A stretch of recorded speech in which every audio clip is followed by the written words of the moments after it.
This is part 2 of episode 8, Kinnera and Ibrahim. If you haven't yet, be sure to listen to part 1 first. From my knowledge, also you've worked in, you've researched in circular food economics. Yeah. Could you elaborate on that? Like, what is circular food economics, and like, what are potential benefits from it?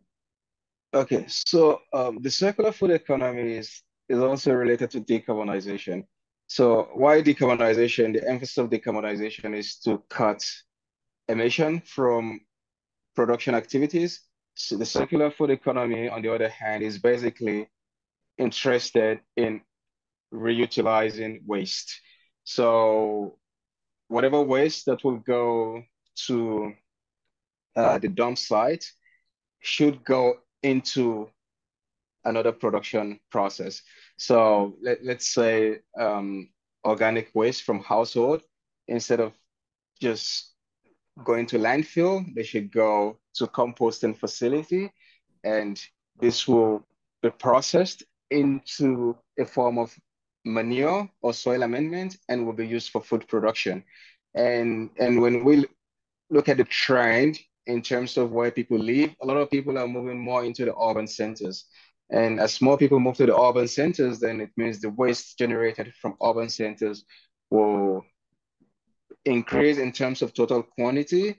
It will also increase in terms of variety of those waste. So how can these various waste be processed and reutilized for another production activity so that you have a circular loop? So nothing is going to the landfill, but instead going into another production process. And that's the whole circular food system. So, but when we talk about food system, here our interest is now organic waste product, because when you process organic waste, they can be used on the farm as either soil amendment or fertilizer. And also, and yeah, so they can be used as soil amendments and fertilizer, and that goes back into the production system. How do you think the 5 Rs, like reuse, recycle, reduce, etc., can be integrated into the circular food economy?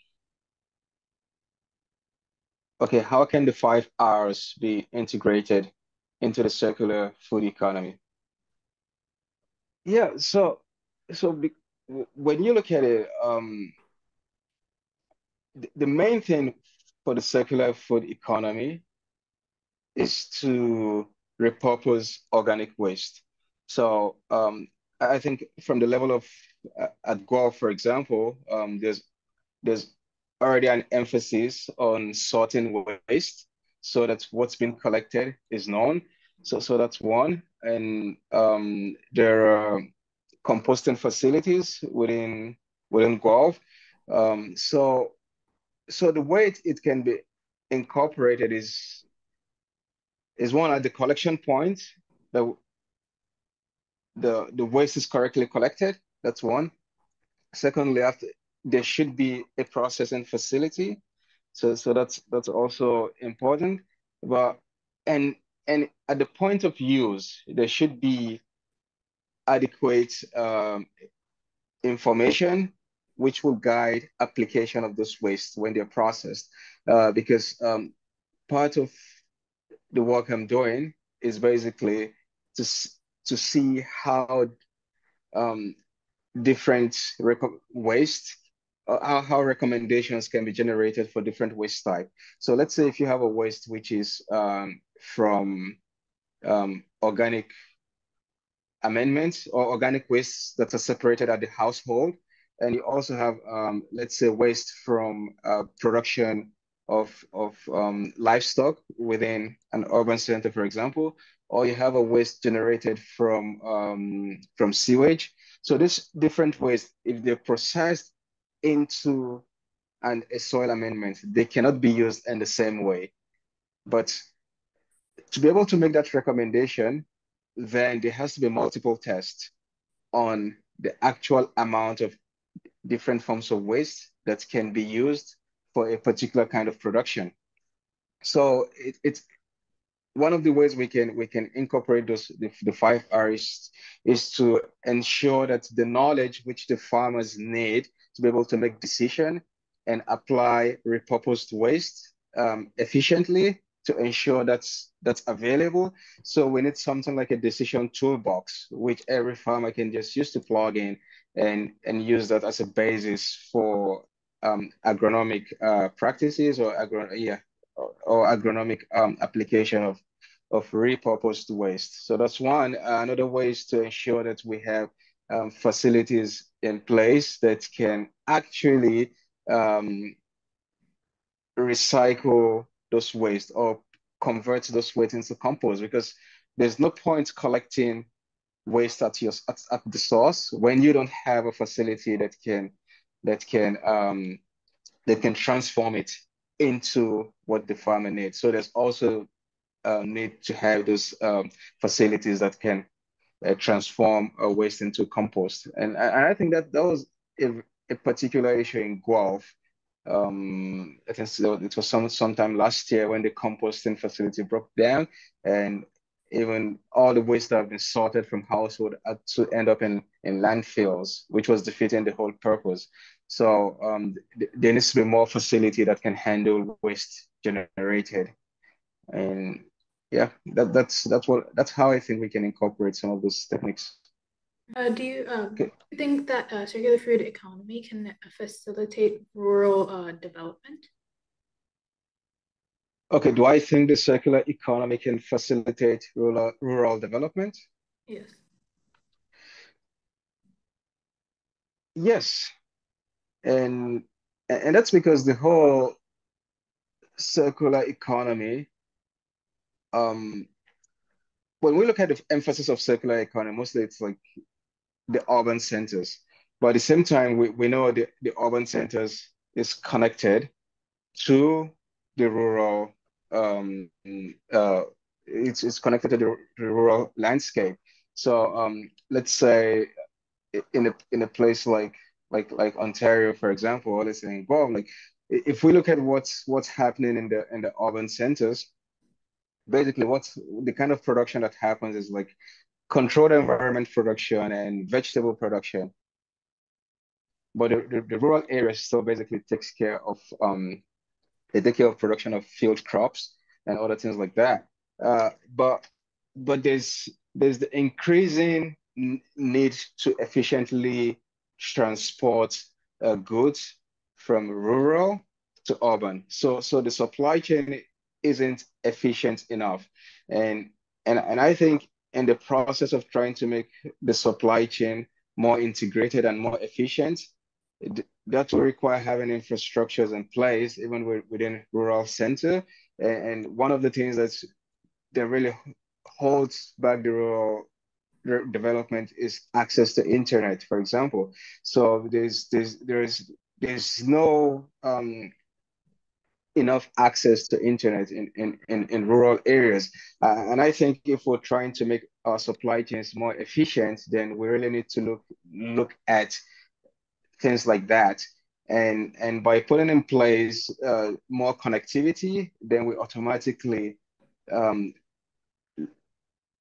we automatically make those rural areas more developed, because what we really need is to have like a well-connected landscape. So if the rural and urban are more connected, then you you will have um, more sharing of information, which will lead to more development of the rural areas.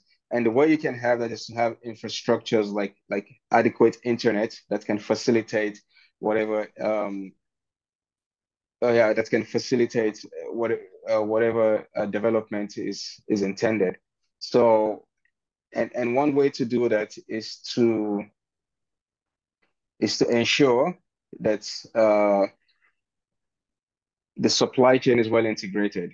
So going back to your question, can the circular food economy help develop the rural areas? Yes, it can. And that's because the circular food economy requires a well integrated supply chain between the rural and the urban area. And that necessitates putting infrastructure in place, which automatically leads to the development of the rural areas. What do you think are the effects of both the decarbonizing food systems and circular food economy on food security? Yeah, so when we look at the whole um, climate change as a whole, climate change threatens everything. Um, it threatens society as a whole, and and and that's including our food system. And the greenhouse gases are being contributed to they've been contributed by various sectors of the economy. And if every sector cuts down their own fair share of contribution to climate change or to greenhouse gases, then automatically that reduces the impact of climate change, and it enhances security. So, because food security, one of the things causing food that's threatening our food system is the vulnerability of our climate. So our climate is becoming more and more erratic. We don't know what um, it's becoming more and more unpredictable, and that's making our crop, for example, our cropping system or our cropping seasons are getting shorter, or sometimes they're longer. If you look like in the prairie region, for example, like we're having um, longer winters, so the land when farmers ideally will plant, the land is too cold for them to plant. And that's due to the changing climate. So by agriculture cutting its contribution of greenhouse gas emission, and also other sectors to cutting their own emission of greenhouse gas emission, then the impact of climate change can be reduced, and that means food security can be ensured. And that's for decarbonizing. And then, but for circular food economy, we find that there's a lot of waste when it comes to food. Um, I, I think the current estimate shows that about 30% of food um, is wasted, and you also have insecurity because people don't have food. So what it means is that if the food that's wasted is basically saved, then we can reduce how much people are food insecure. Uh, And that's why, because the circular food economy, there are two parts to it. One, there's reducing waste, and then the second part is repurposing waste.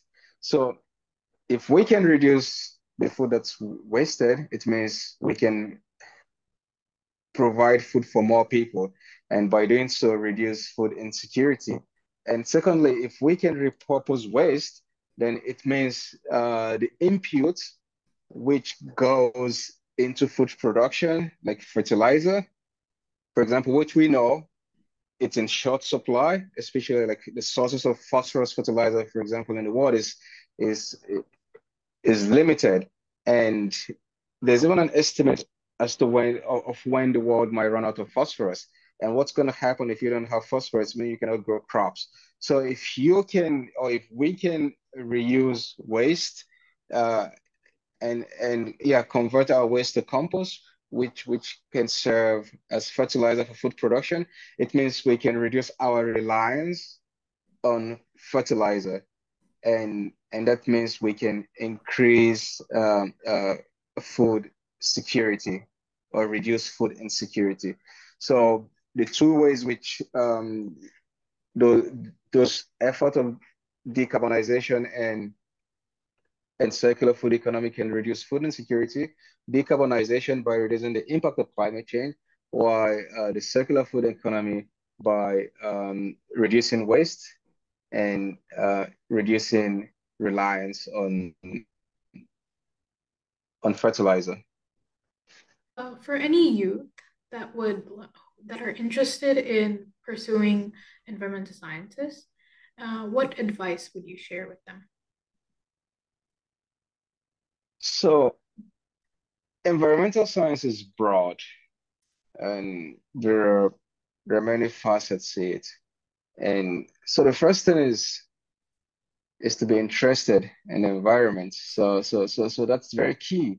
And and what that does basically, it opens the imagination. And because there are some problems, a lot of problems within environmental science, they're not so much a technical problem, they're more of a problem of imagination. And that's because we have a, a lot of sophisticated tools, which on their own basically doesn't tell the researcher what to do. But uh, the researcher's curiosity can define the extent to which those tools are used. So, so I think for anyone interested in environmental sciences, uh, it's a field that's so wide that you always have something to do. So that's you always have something to do. So the environment is a very integral part of of life. So we live in an environment, and the environment needs to be protected. So there are many things to do. Uh, I think it's a field that's very fulfilling. So for sure, it provides one an avenue to be able to contribute positively to to society. Uh, yeah, so one can contribute to what makes other people live better, and I think that's a noble thing to do. There's also the intellectual aspect too, which is very satisfying, and that's because one can explore fields which nobody has been able to explore before, and that's because the environment is so wide, um, nobody knows it all, and if we look at it from the point of career, even outside of research, there are a lot of opportunities in environments in the so so what one can have a career either within the government, within in consulting. So that's there. Even some people go to work. You can have a career in industry. There are a lot of environmental companies, and so anyone that wants to go into environmental science, I think it's a great thing, and it's a field which, as long as one is interested in environment, one is going to find something to do and something to strive for. I think so, and but I think most importantly, it provides one with opportunity to be able to make very positive contribution. What steps did you take to get on this path, and what steps would you recommend for those who want to do the same? Um, for me, like when I started, I think one of the things that made me want to do environment was because there was a lot of science there. That was my initial um, what was it called? That was my initial drive. So I enjoyed because when I say I enjoyed uh, things like chemistry, I enjoyed mathematics.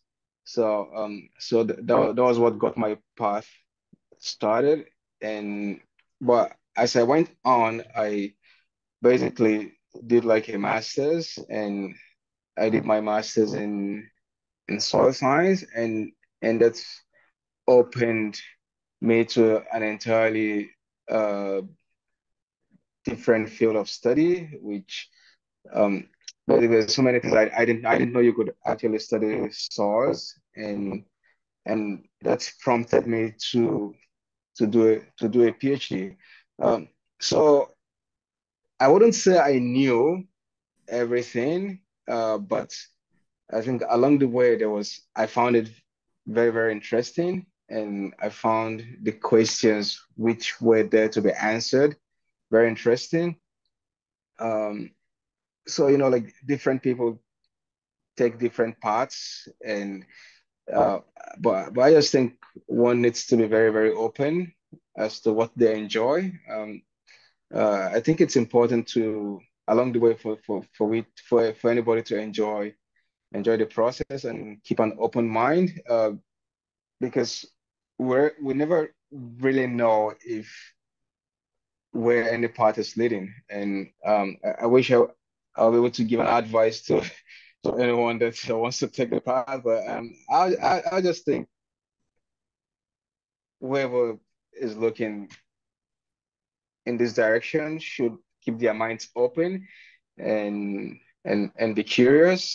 So uh, if that's the attitude towards it, I think one would eventually get to a place where they will be satisfied with. I really don't know the answers to what anyone should do. I wish I could just put it in simple words, but I think for me it's just been more Thanks for of listening to this episode of What Do You being Bring to the open Table? and being See you curious again and taking soon. one step at a time. I guess maybe. Okay. Thank you so much for answering all of my questions No problem. and doing this interview. Yeah, and I hope your career is going to go well, and you have a lovely rest of your day. Yeah, thank you.